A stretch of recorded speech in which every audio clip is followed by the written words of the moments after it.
Hi guys! Welcome back sa YouTube channel ko. So for today, meron tayong math problem coming from a past engineering board exam which is from April 2019, ECE boards, and this came from Advanced Mathematics. Pero before natin to sagutan mga Lodi Cake, shoutout sa mga friends kong sila Attorney Jessa Baging Blancas, which I talked with her last night, and asawa siya ng best friend ko since grade 2. And si Miss Marie Sha Aliojado. And thank you so much mga Lodi Cakes sa patuloy na support sa channel ko. And ingat kayo lagi, attorney and ma'am LPT. So which of the following is the second term of the standard Maclaurin series expansion of the function hyperbolic cosine of 4x? So let us recall na meron tayong dalawang klase ng series in terms of the expansion. So meron tayong Taylor tsaka Maclaurin. So alam naman natin ang Taylor series is a series in which the function can be expressed into this mathematical notation, such that f of x can be expressed as the summation from n equals 0 up to infinity and derivative at x equals a. Etong a na to mga Lodi Cakes at x equals a, tapos yung n is the n derivative, multiplied by x minus a raised to n over n factorial. So much better siguro kabisado nyo to para mas madali nyo masagutan yung mga series problems.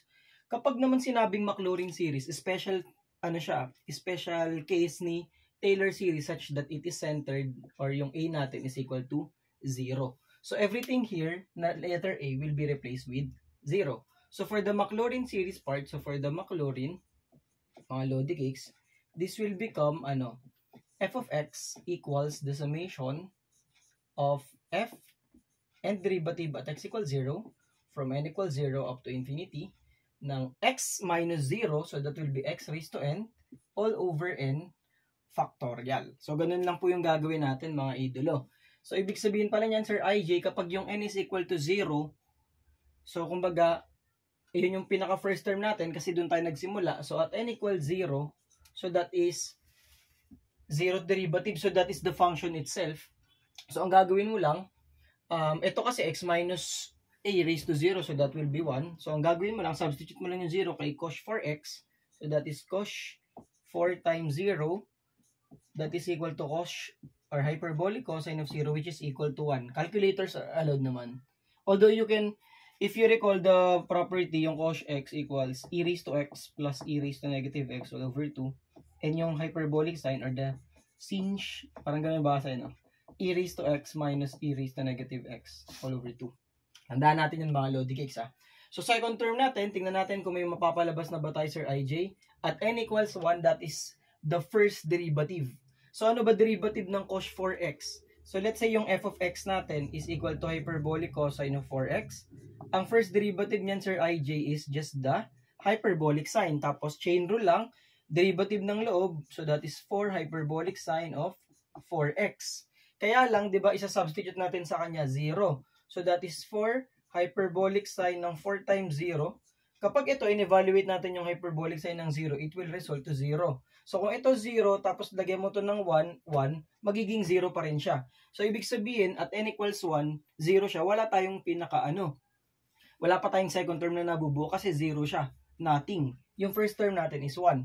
So ibig sabihin pala niyan, Sir IJ, kunin pa natin yung at n equals 2. That is correct. So, kunin natin si second derivative. So, that is f double prime of x. So, 4 times 4. Applying chain rule lang mga idolo. 16 hyperbolic cosine 4x. So, that is 16 cos ng 4 times 0, which is equal to 16. So, paano pag naging 16 na yan, Sir IJ? So, ito, di ba, second derivative to, guys? 16. Second, di ba, n equals 2. So, that is x raised to 2. All over 2 factorial. So, 16 over 2. Therefore, the final answer is 8x squared. Ulitin ko po. Ginawa ni Sir IJ at n equals 2 kasi yung n equals 1 natin nag-come up ng 0. So, wala pa tayong second term kasi 0 siya. First term natin is 1. Second derivative will just apply chain rule. 16 hyperbolic cosine of 4x equals 16 cos 0, which is 16. And then, apply natin yung n equals 2 kasi second derivative n equals 2 yung ginamit natin. So, 16x squared over 2 factorial. Ang 2 factorial ay 2.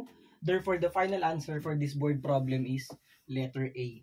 So, sana guys, for this problem, na-recall kayo ni Sir IJ when it comes to the series, expansion, especially the Maclaurin and Taylor series.